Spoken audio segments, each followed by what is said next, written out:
Good afternoon, ladies and gentlemen. Welcome to Meet the Mentor.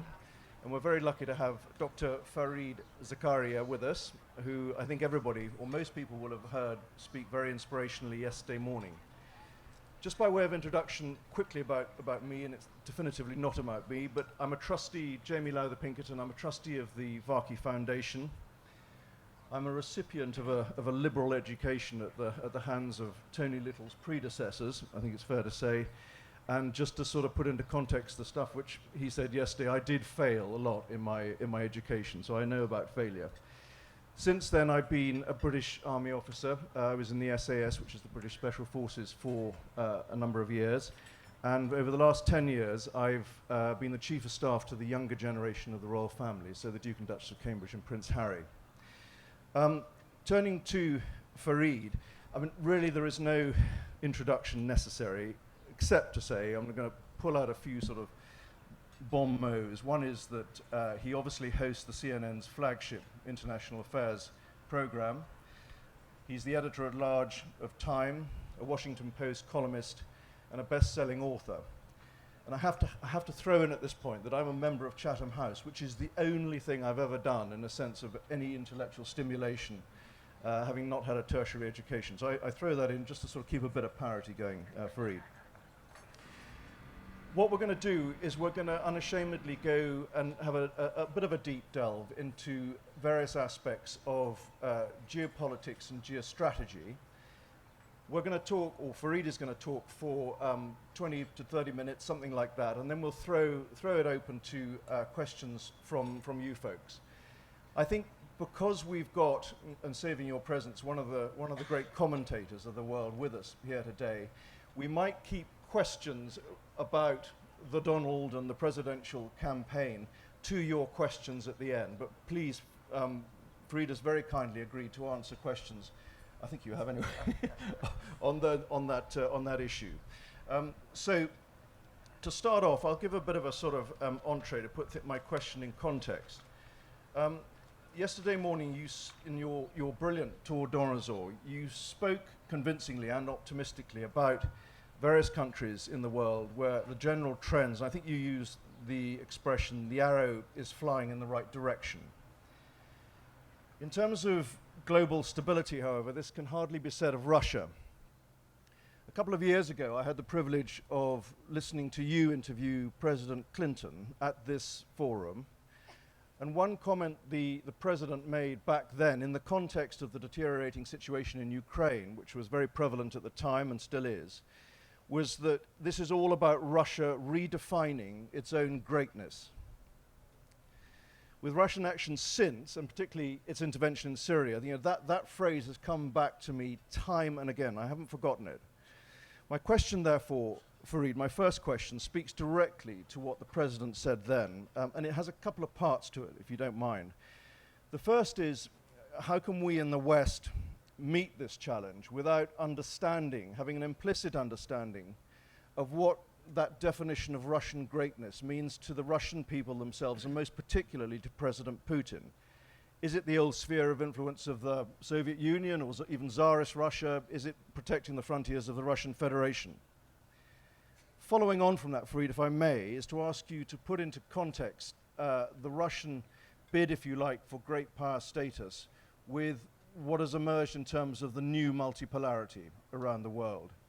And specifically, I mean, is he making a miscalculation in interpreting what he's doing as restoring some sort of world Cold War status in a multipolarity which has changed considerably? Less deferential, much more multiplicity to it. So Fareed, forgive me, but if you would talk Russia and the new nature of multipolarity. Sure. Fascinating question. Russia is probably the most complicated actor on the world stage today.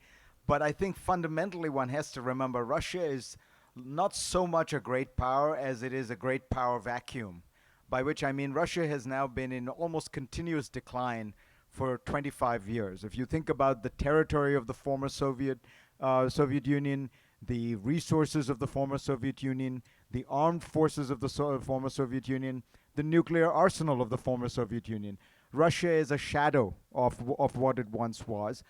And most importantly, on the key indices of power in the future, by which I mean to say uh, technological power, human power, knowledge power. Russia is not just doing badly, it is doing remarkably badly. If you scratch beneath the surface of the Russian economy, you find that other than oil, natural gas, and other natural resources, there's almost nothing there. You have a country in which mortality rates are actually declining. In other words, they are reversing what is a trend in every other industrialized country in the world. You have a reality that the economy is now shrinking, partly because of the price of oil, partly because of sanctions, but be that as it may, the economy shrank 4% last year. It's going to shrink 3% this year. This is not the sign of a healthy country. And yet, Mr. Putin is very popular.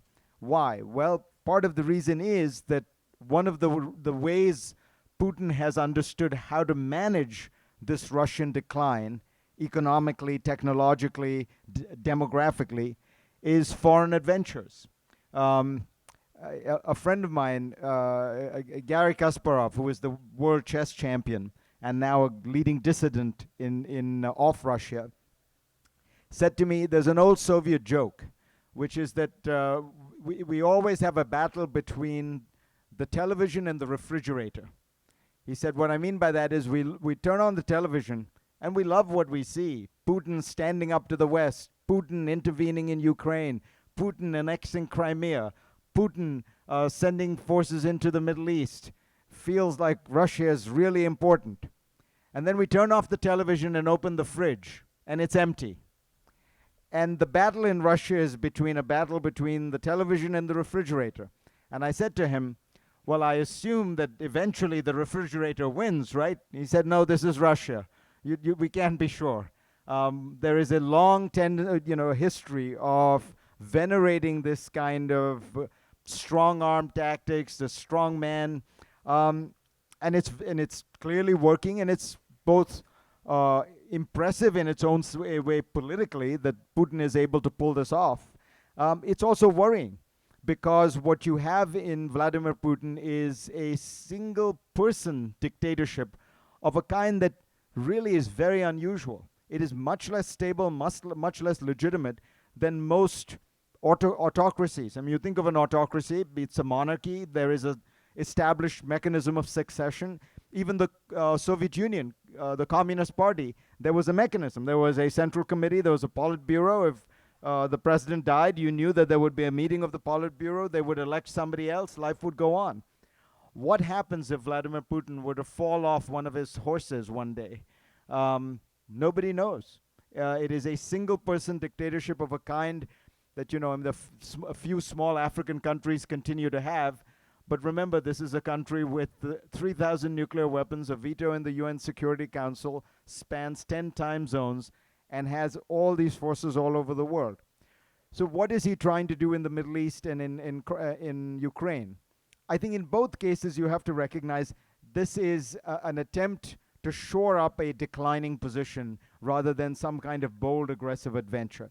In Ukraine, what Russia was facing was the fact that Ukraine, which has been part of not just the Soviet Union, but has been part of the Russian Empire for 300 years, was falling outside of its sphere of influence. The Ukrainians wanted to make a deal with the West economically and politically. And so Putin moves to try and counter that.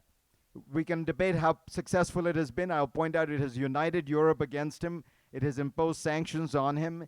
His economy, as I point out, is shrinking. Foreign investment is drying up.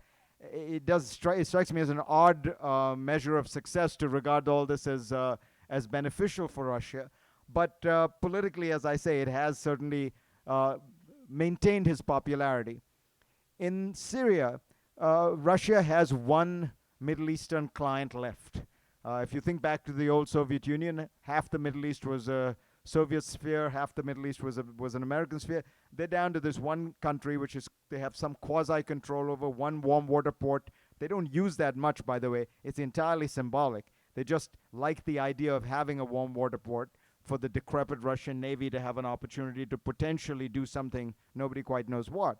And as a result of that, they feel they have an investment in Assad. But Assad was under very considerable pressure 6 months ago. And the Iranians and the Russians decided that they were going to double down, help Assad out. And in that respect, they have, to a significant extent, succeeded. Now, I have a slightly contrarian view on Assad in the Middle East, which is I think Assad is a terrible dictator. I think he is a murderous leader.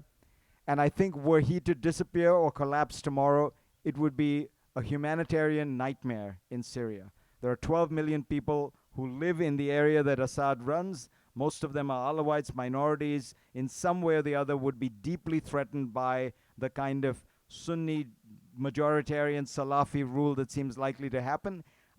If you thought you've seen refugee flows, wait till Damascus falls, and you will see the Alawites flee for their lives. You will see Christians flee for their lives. So, in an odd sense, and I want to be clear what I'm saying, Putin and Iran have played a somewhat stabilizing role in this situation, because I don't believe that you can simultaneously be trying to wage war against Assad and ISIS and Al-Qaeda and Al-Nusra and the Hezbollah. And I mean, that's the Western position on Syria, is we're against everybody.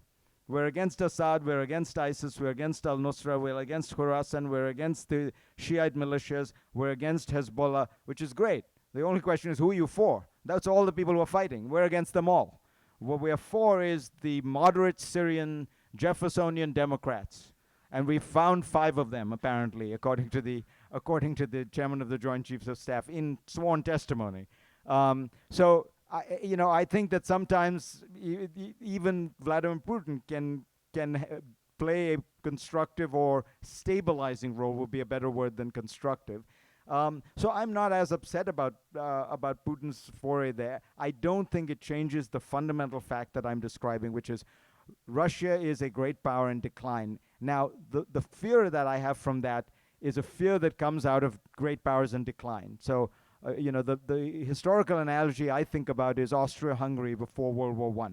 People forget, World War I began not because the Germans wanted to conquer Europe. It began because Austria-Hungary, which was a weak, declining empire, decided that it needed to show the world that it was still powerful.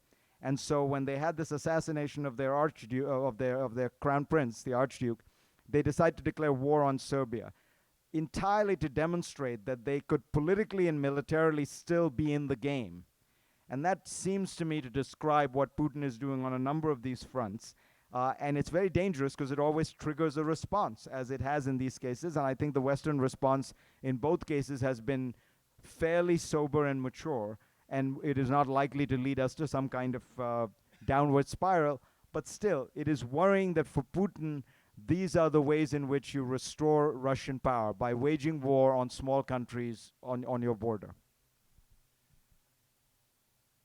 That's fascinating. Can I just follow up one question? Of course, the response from the West could be interpreted as sober and sensible, but the events of the last 2 or 3 years have really thrown up in stark relief the issue of assuming that, given populist move and populist demand, that in some way a quasi or actual Westphalian state is going to replace what was there before. Now, the reality of it, as we've seen moving across the Arab Spring, etc., is that almost universally has not emerged. What impact do you think, and what dilemma has that thrown the US administration into, for instance? I mean, does it just simply not know which way to go, or is it being a very cautious, measured player in this at the moment? No, you're exactly right. We have no idea what to do in Syria, which is really what you're referring to.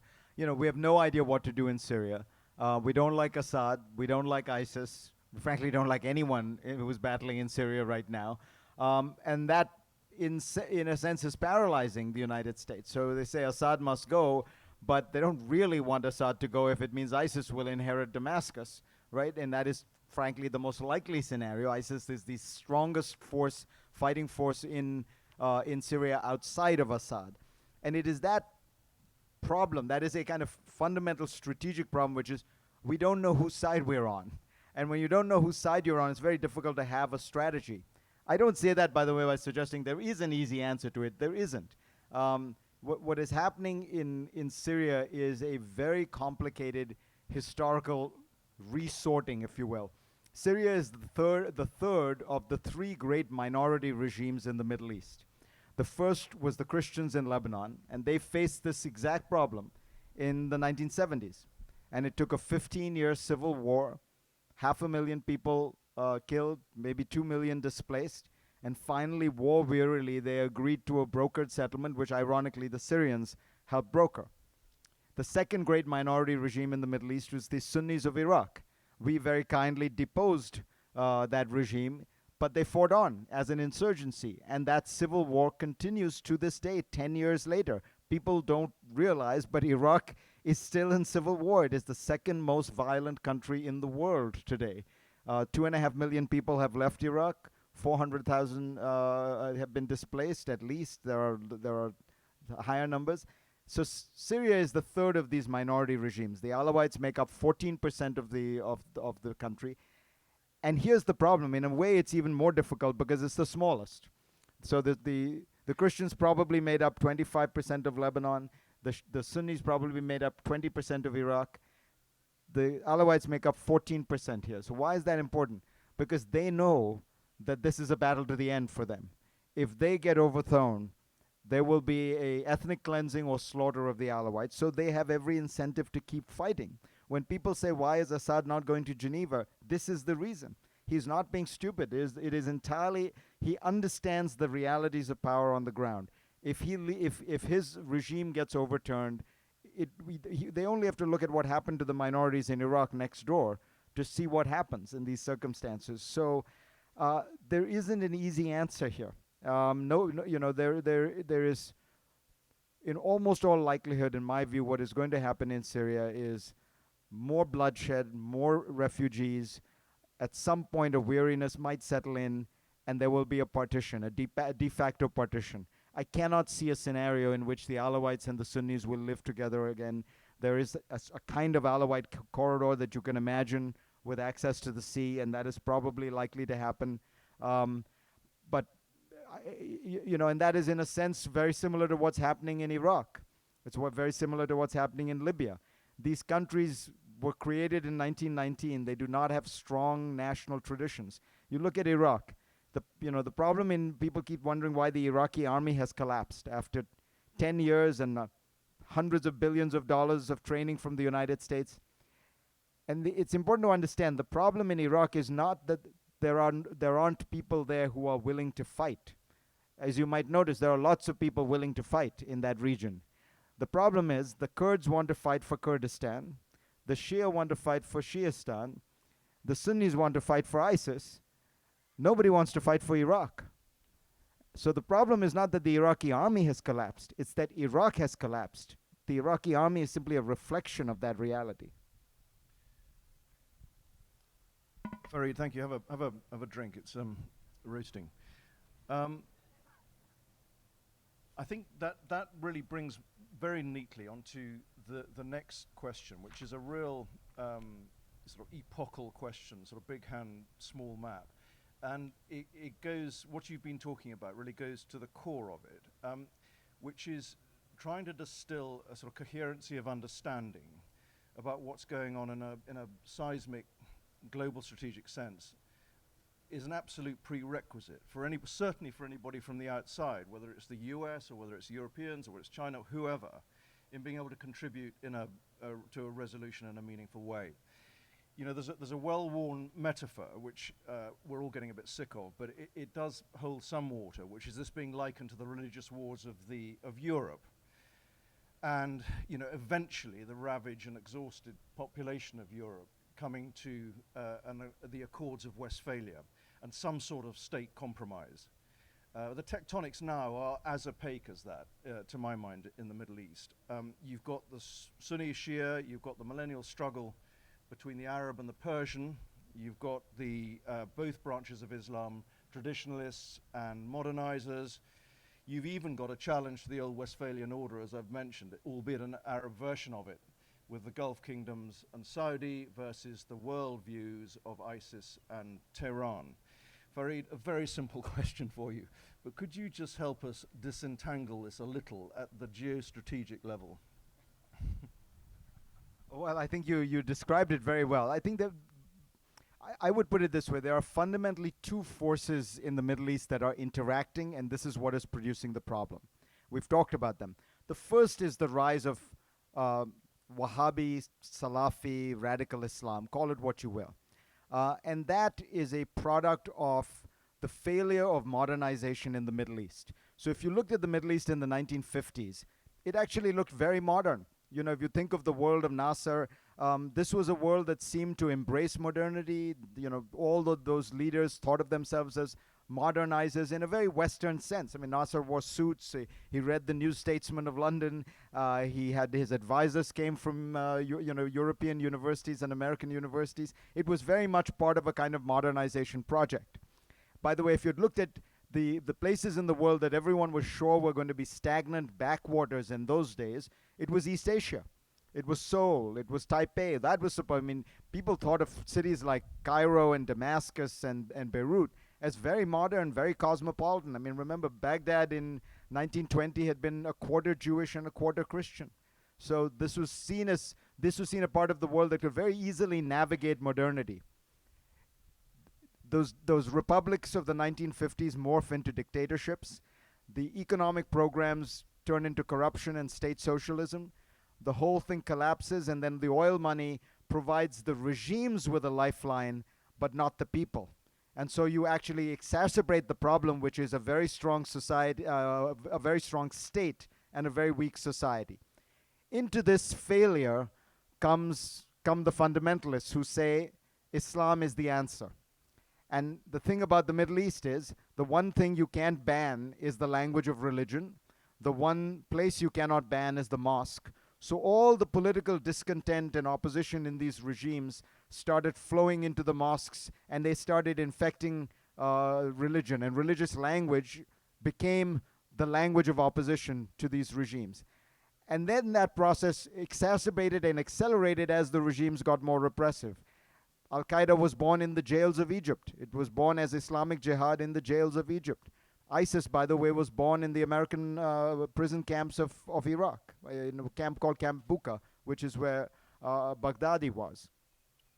That process of the radicalization, the politicization of Islam has now become a globalized phenomenon for a variety of reasons, because of oil money, because of technology, because of the ability for people to capture the imagination of young, discontented men, mostly men, but some women also everywhere.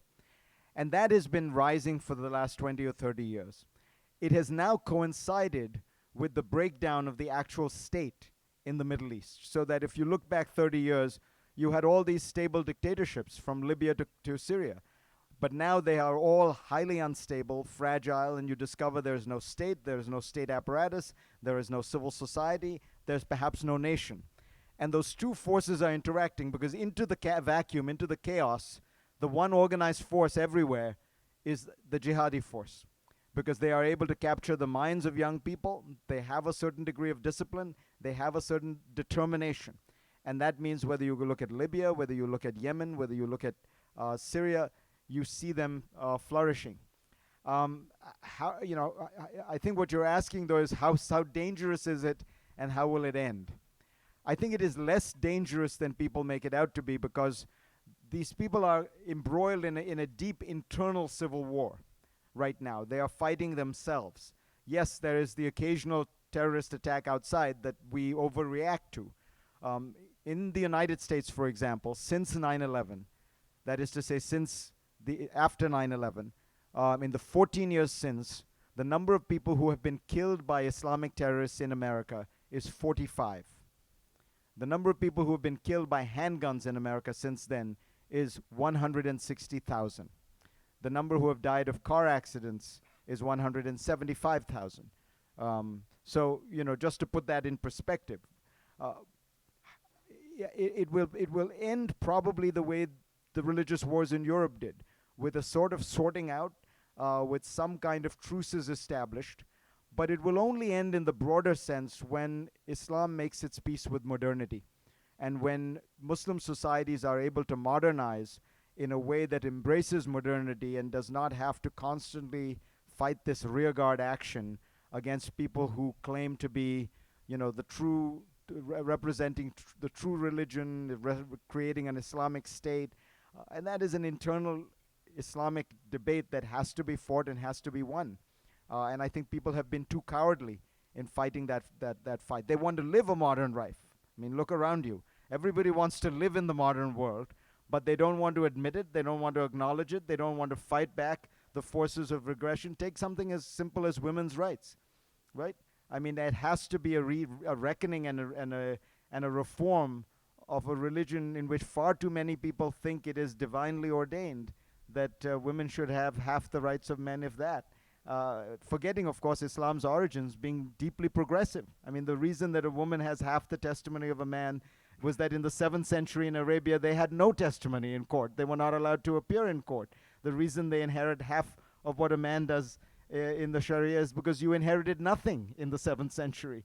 So in keeping with that spirit of progressivism and reform, I think there needs to be a much, much more powerful, spirited battle waged. And if there isn't, this region is going to continue to fall behind the world on so many of these key metrics, and it's going to unfortunately not contribute the way it should to, the kind of progress of the world.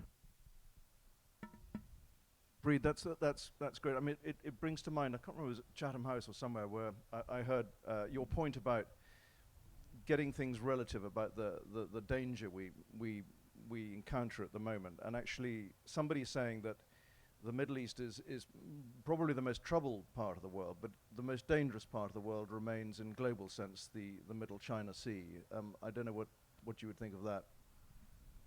Yeah, at the end of the day, you have great systemic crises, world wars, the breakdown of old orders when you have a great power involved. At the end of the day, if you think about, unfortunately, now that oil is becoming less important, the Syrian civil war looks terrible, and the refugee problem it poses is particular. But remember, there's been civil wars in the Democratic Republic of Congo for the last 25 years. 5-6 million people have died. It hasn't caused the upending of the world. If you are strategically unimportant and you don't have a great power component here, it doesn't necessarily mean that you will upend the world order. But China is the second largest economy in the world. It is the fastest growing great power in the world. It is the new great power in the world. And anything that happens there is, I think, you're going to have seismic global consequence. China versus Japan, China versus the United States, China versus Korea, China versus India. There are 16 border areas where China has, shall we say, complicated relations with its neighbors. And any one of those, I think, could be a flashpoint, because all of them involve a great global power. This brings me to my final question, and then we must move on to you asking the questions. But it leads back to education. From all that you've told us both yesterday and just now, it's self-evident that there are no simple answers, facing the challenges of either our generation or our children's. In your recent book, and here's a quick plug for it, because I bought it knowing that I was going to interview Fareed, and it's a damn good read, actually. But you lay out the arguments for the vital need for education to be broad and liberal and not just weighted towards skills. This really struck a chord with me. I'm a Luddite when it comes to technology, but it wasn't for that reason. It's really that I think the problems confronting us have at their core that which is sort of non-linear about the human condition. And by that I mean we need to have people who understand and are versed not just in technical skills, but in the less quantifiable impulses of humankind. And I just wondered whether you could expand a bit on what you were talking about yesterday for us. Sure. I think that first of all, it's important to realize that it's always been true that it isn't simply technical skills, but there's an X factor to it, even if you want to be a technology entrepreneur. Steve Jobs, when asked what was Apple's DNA, he said, our DNA is not just technology, but technology married to the liberal arts. When he was explaining what was the most important course he ever took, he talked about a calligraphy course he took at Reed College because it made him understand design, and it made him understand the fundamental kind of differentiating point about Apple from the start, which was that it was a computer that you treated like an object of beauty, something you could fall in love with, not a machine that was going to do payroll and that would be delegated to the back room, right? It was something that you could fall in love with. And he understood that the computer had the potential to be that. And before him, that really didn't exist, and that he credits that to that broader aesthetic education. In the course of writing that book, I talked to Mark Zuckerberg, and I asked him about Facebook. And I said, what is the key insight that led to Facebook? He said, the key insight that led to Facebook is not a technological one, but a psychological one. I realized, he said, that the internet was a land of anonymity before Facebook. That if you think back to that world, right, of chat rooms and people with Twitter handles, and you almost everybody masked their true identity. And what he realized was that people wanted to be known. People wanted to be known for who they were. They wanted to be able to reveal their actual identity and interact with their actual friends. And that if you could create a platform which people felt was secure and safe, that people would reveal their true identities, and they would sit on that platform for much longer, which of course is an advertising bonanza. Not only, plus you now actually know the identity of who it is that's clicking on that ad. So, and the reason he got it is something most people don't realize. Mark Zuckerberg was going to be a psychology major at Harvard until he dropped out. He was, of course, very interested in computer science, of course, very good at coding, but also equally interested in psychology, and remains so to this day. I was talking to, again for the book, a professor at the Yale Medical School who was telling me about how the key mistake, the key problem they find today for doctors is that they lack diagnostic skills. They have simply lost the ability to look, listen to the patient, and understand what the patient is going through. And he couldn't get his students to do better at it, so he decided to set up a course for them at the Yale Art Gallery. And he had the curator of the Yale Art Gallery take them around and teach them how to look at a painting. Their diagnostic skills went up 20% by the end of that course. And it's now being used in, I think, 10 or 14 other medical schools. It's just a reminder that, when you think about education, you can think about it very narrowly, but you are really being fed, it's almost like exercise. There is a very broad set of muscles that you're trying to train, and that what you really should be thinking about is some version of CrossFit, where you're constantly training different muscles because you never know which ones are going to be useful in moving forward. If you think about the world you're describing, it's even more true. Again, I want to stick with the economic end because I know that this is what people worry about. Not that, if I tell you a great novel is going to reveal the inner condition of man, you're going to say to me, yes, but it won't get me a job. So if you look at the world we're moving into, computers are increasingly doing the routine, repetitive tasks of white-collar labor. So lawyers used to spend their first 3 or 4 years doing something called discovery. Now, if you think about what discovery is, and for those of you who are lawyers, it's basically search, right? Now ask yourself, do you think that a lawyer is going to be able to do search better than a good computer? The computer is never going to be tired. The computer is never going to have one drink too many. The computer is never going to get weary. And the computer is going to miss, occurrences. So what is happening is those routines are getting replaced. And what is left, in a metaphorical sense, is what makes us human. It's judgment. It's discretion. It's understanding human beings. It's empathy. It's nuance. It's the kind of things that computers find it very hard to do. It's one of the reasons why computers have a very difficult time with language even now, because there's so many various nuances. What Google Translate does is just mass correlation. They just take a look at, if you say "Je suis Farid," it basically goes back and says, well, there's about 65,000 examples of "Je suis," and I think it means "my name is." but there's no idea. It has not figured out the language, and it finds it very difficult to distinguish between the idea, this is a dog, meaning this is an actual animal, meaning this is somebody who's ugly, meaning this is a dish I don't want to eat. There are all those nuances that a computer can't get. So metaphorically, I think what we have to remember is the most important thing for us to do is to enrich and strengthen those elements that make us human. But since Andreas is sitting here, I want to emphasize, I still think people should do well on tests. I have 3 kids. I'm an Asian parent. My kids do well on tests. All things being equal, you'd rather they do well on tests than not. Brilliant, Fareed. Thank you very much. Now, I think we've got, just looking vaguely at somebody at the back, but I think we've got about 15 or 20 minutes for questions. And I think we've got a microphone, but in the absence of one, I'll just wander around. It's okay. Can you just say who you are? Yeah. My name is Ulrike from Germany, educational advisor.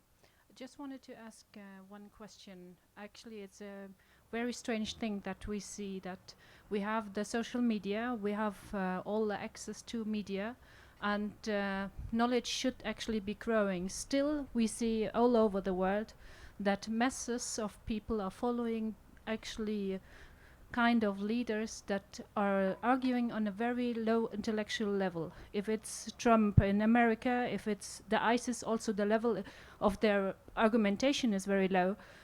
We have it in my home country in Germany. At the moment, it's springing up like not normal. That's housewives suddenly becoming Hollywood stars in a very low intellectual level. How does it go together?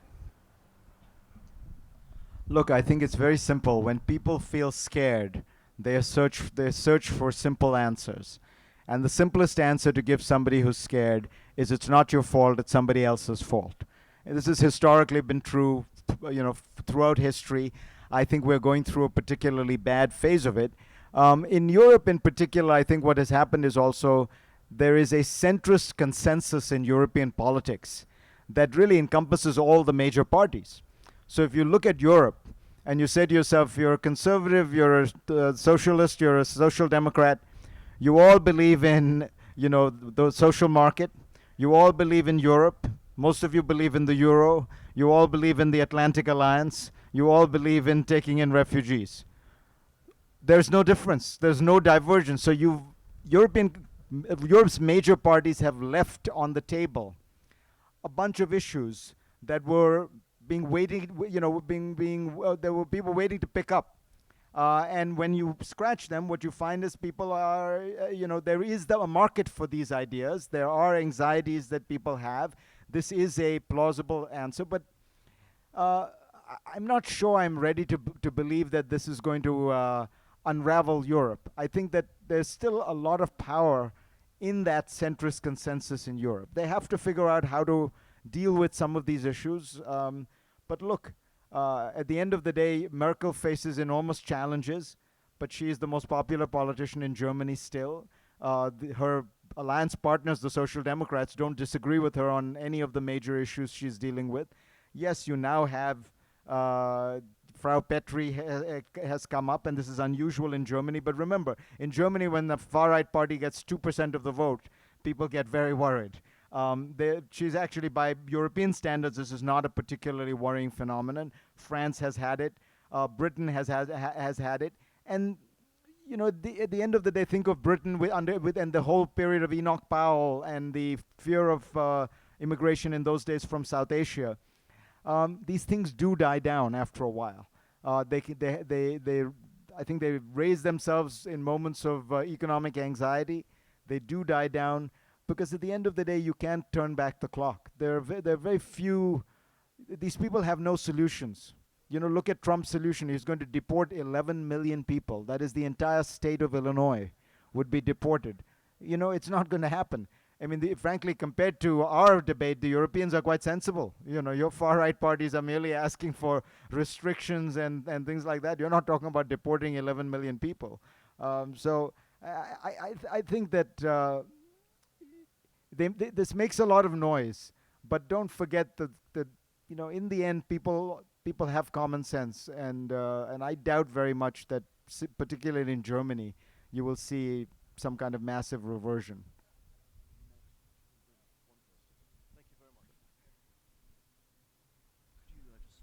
Thank you.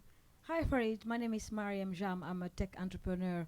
I just wanted to ask a little bit about the geopolitics on technology, especially in Mali, Mauritania, where at the moment terrorism is growing in West Africa. So I teach young girls how to code, from Java to Python, and I'm looking right now that they're really getting involved into the whole coding languages. So but we really setting up a layers of citizenship at the moment when it comes to technology. Do you have any advice for us on how to empower young women and young boys growing in those part of Africa so they don't become terrorists and become angry and do bad stuff? No, I think you're doing it. I don't you're doing what I can only tell people that more people should do what you're doing. I think why people get attracted to terrorism is a complicated question, but at the heart of it is this idea that there are too many imams, there are too many Islamic, so-called Islamic leaders who present this as a true path, a path out of the confusion and disorientation of the modern world. So if you look in the European case, which is just illustrative, it's often not immigrants who get seduced, because the immigrants are hardworking types who've abandoned their country and desperately trying to make it in the new world. It's the children of immigrants, because they find themselves disoriented. They don't think of themselves as Pakistani. They don't quite think of themselves as British.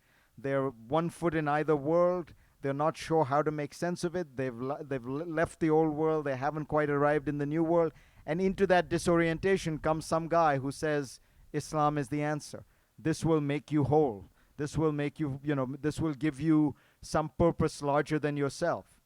And that I think it's what's most important there is for religious leaders to powerfully contradict that kind of message and point out that you do not make yourself whole or complete by killing people. You do not make yourself. I think it's even beyond the killing, and this is where I think we don't do as well anywhere. It's all very well to say people are denouncing jihad and they're denouncing violence. They're doing that. But are they denouncing laws of blasphemy, which exist in so many countries in the Muslim world, where you are essentially encouraging people to believe that if somebody leaves the faith, they should be killed or they should be punished? Are you denouncing laws that treat non-Muslims unequally? Are you denouncing laws that deal with that whole mentality of thought in which the other, the non-Muslim, is somehow evil or lesser or different? Are you dealing with the backward reactionary elements of the religion? Because it all feeds together. Because if you say that this is all good but no violence, and then the jihadi guy says, these guys are saying it's bad to be an apostate, it's bad to to be an unbeliever. We're just taking it to its logical conclusion. So I think you have to get at it at a more basic intellectual level than just denouncing the violence. Hi, Fareed. Good afternoon. My name's Dean. I'm from Canada, and my question is more about the intersection of economics and politics. I'm a very proud Canadian, and I remember as a child, it seemed to me that U.S. culture, U.S. politics, and Canadian economics and politics and culture were much more closely aligned. In those days, we had a fellow named Pierre Trudeau, who was our prime minister. Jimmy Carter was president, then into Reagan. But it seems like our cultures have really diverged since then. My take on things now, despite the popularity of particular Republican candidates, is that this might be the final flings of trickle-down economics and hard right-wing economics in America, especially as we see China coming on so strong, India, Indonesia, places like that. Would you agree with my analysis? Not really, to be honest. I would first of all point out there is still some great resonance. I mean, you have another guy named Trudeau as Prime Minister who has just gone to Washington on a state visit, and clearly he and Obama see eye to eye on a lot of things. And I think that there is that sense of common destiny. But what you describe is entirely true in the trajectory you described. But I think that America remains distinctive. I'm not saying this, I like it or I don't like it, but if you look at presidential races, you could get fooled into thinking, oh, you know, the United States is moving down this path of becoming more European or Canadian. You know, the Democrats get all the minority vote. Over time, that vote is going to increase. It's going to be more and more difficult for a Republican to get elected president. I think that's probably basically right in the long run or in the medium run.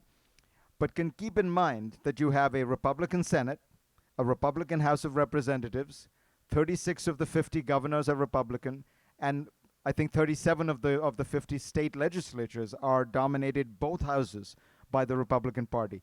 So there is still a market for a very distinctly American, differentiated political product. And I think that, you know, America has always been different. There was a famous book written about America. It was called "Why No Socialist Party in America," and then it was pointing out that if you looked in 1910, every country in the world, in Europe, had a socialist party. Why did the United States not have one? So I mean, you look at the issue of guns. You know, if you look at guns, the 3 Gs: guns, God, and gays. The United States still remains distinctive, and on gays, you know, it has won, but remember why it won: because of the Supreme Court. If you had waited electorally, it was still going to be a very long, slow ride. It was that the Supreme Court kind of subverted the process and just said, look, correctly in my view, this is a violation of people's individual rights. Some people love that about America, that it's more individualistic. It's more, in some ways traditional. It has not become postmodern. Some people regret it. I just mean that uneasy balance will continue to be true, and I think that Canadians will still look with amazement and puzzlement and wonder at now. Canada, on the other hand, has become very hot. You guys didn't have a banking crisis. You don't have a fiscal crisis. You've managed to get serious about global warming. So I think that what's really happening is Canada's becoming cool, something I never thought I'd say in my lifetime. I think we'd have the last question from the gentleman at the back. Good afternoon. My name is Justin, Mr. Farid. I'm still a pencil pusher, and my question is, as a well-renowned What do you do? I'm a student. As a well-renowned journalist, encountering all the extremities and the landslide this world has been living in, do you think peace, world peace, equally distributed knowledge, education, and equality for all is still achievable? And if it is, through which means? By which means? Look, I think world peace is probably more a dream than a reality, in the sense that as long as people have passions and hatreds and fears and anxieties, you're going to see violence. I don't think that we've sort of somehow managed to edit that gene out of the human condition, but large-scale war that kills millions and millions of people is increasingly infrequent. I want to be clear. I'm not saying it's going away.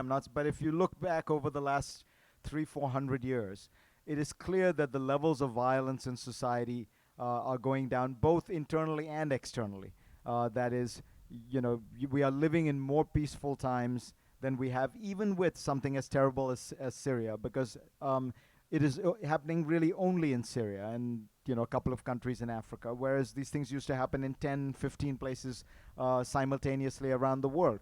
Steven Pinker, the professor at Harvard, has done a study of this where he claims we're living in the most peaceful times in recorded history. I don't know if I believe that, because I think that the data from the early Middle Ages is not very good. I'm not sure how you can be quite sure that that this is how you do the percentages, but it's certainly true that in general there seems to be a decline. I also think it's worth pointing out that so many practices like slavery, like dueling, like serfdom have gone away. The way in which people, upper caste people in India treated lower caste people, for example, these things are changing as well. The way in which remember, it was 300 years ago in most countries in the world, women were the property of men, and that is by and large been changed. So I am an optimist because I believe in the arc of the universe. Martin Luther King's line bends towards justice, it bends towards progress, but it's a long arc and it can take a long time, and there can be many diversions and retrogressions along the way. What is at the end of the day the thing that does it? Look, I mean, honestly, it's a layup for this conference, but what produced the big changes in the world? The Enlightenment, the Renaissance, the Industrial Revolution, which have raised people's standards of living, their consciousness, their desire for freedom. It's education.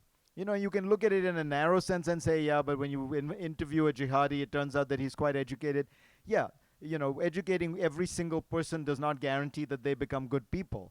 But in the broadest sense of the word, the more educated people are, the more likely it is that they're going to raise their standards of living, create middle-class societies, worry about the success and well-being of their children rather than some fantasy of some kind of romantic political project for which they will kill themselves.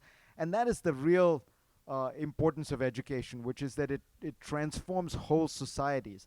It may not always transform every individual, but in the long run, it transforms societies and it does produce a more peaceful, more stable world. Thank you all very much.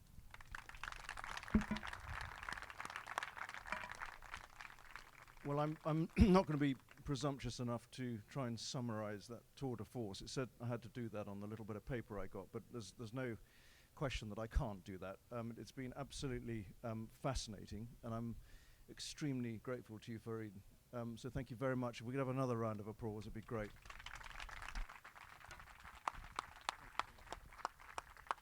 Thank you all very much. And of course, if I were truly being a journalist at this point, I would turn to you and ask you what Wills and Harry are really like, but I'm guessing you won't answer that question, so thank you all.